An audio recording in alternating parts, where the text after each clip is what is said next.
If we can move forward to the next question. This comes from Tahir Mahmood Saab from the Republic of Ireland. Jazakumullah for your question. He says, Assalamu alaikum to everyone, and then says, kindly shed some light about the drinking of alcohol and why it's forbidden in Christianity, and how we can prove this from the Bible. Azhar Hanif Saab. Well, I again would refer this individual to the Christians themselves. I mean, this is a panel of scholars who are to answer, what does Islam say about this or that. Christians may or may not agree with our responses to their faith, but you can go and find many of their own sites which have excellent references. I'm saying websites that have references of why Christians themselves believe that consuming the alcohol is prohibited in Old Testament and New Testament. I'll just cite some of those examples, which I found from their sources. So again, this is not coming from us, it's coming from their own sources. So these are biblical? These are biblical scholars themselves saying this is what we present to Christians who try to tell us that drinking is okay according to the Bible. Okay. And they cite from Leviticus chapter 10, verse number 9 and 10, which gives a clear-cut command in the Old Testament. It says, "Do not drink wine nor strong drink when you go into the tabernacle of the congregation, lest ye die." Very similar to what the Quran says. "La taqrabu as-salata wa antum sukara." Do not approach prayer when you are intoxicated. So this part of the command is also present in the Bible.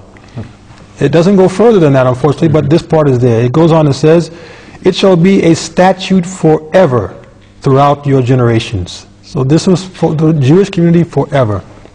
"And that ye may put difference between holy and unholy, and clean and unclean."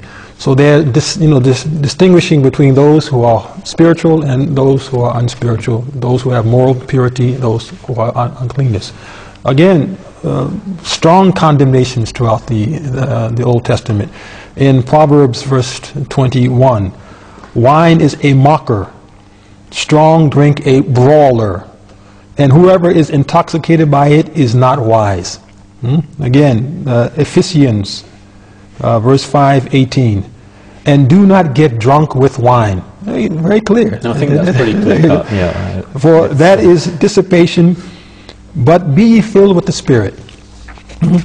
The last thing which they point out, and many Christians will discuss, is that, look, Jesus himself, his first great miracle was what? He went to a wedding party and he turns the water into the wine, and everyone has a chance to continue consuming because it had run out. Yeah. And they say this is the example. But they themselves say that the wine which is considered as a word to mean the wine we drink nowadays is a misconstrued understanding of this word. The wine which he's referring to there was more like a grape juice, which he said it was so quick in terms of production, it couldn't have been turned from grape juice to wine that fast anyway. So there's no way, huh? Well, I think, without further taking the question further, I think quite already Azhar Saab's highlighted a raft of quotes from biblical scholars and from the Bible itself, Tahir Saab, which illustrates quite clearly, if wine is forbidden, I think it was said quite clearly. And the other, I think, pertinent point, Azhar Saab, to take from that is it wasn't meant for a particular people or whatever. It was for time. For all time. For all time. All time. And Jazakallah. Tahir Saab, again, the same. If you feel that your question hasn't been answered comprehensively, although I would challenge you and say it has been, you have the references, but please do write in. Everyone, I do hope our viewers do know what the email is. But for those who don't, it's faithmatters@mta.tv. That's faithmatters, one word, @mta.tv. And the fax number is 44208 687 8037.